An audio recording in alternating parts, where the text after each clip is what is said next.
In this video, you'll learn how to fix the no connection problem in MetaTrader 4.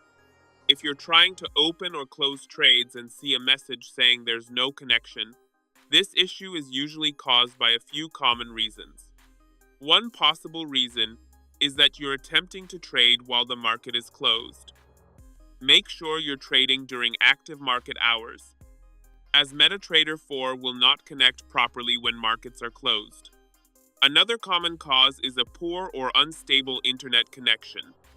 If your internet is slow or disconnected, MetaTrader 4 may fail to connect to the server.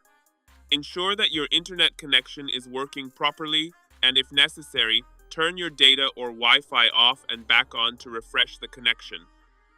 This often helps resolve temporary connectivity issues. If the market is open and your internet connection is stable, the problem may be related to your broker.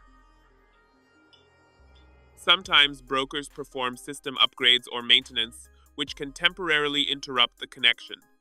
In this case, you should contact your broker directly and explain the issue you're experiencing so they can assist you further.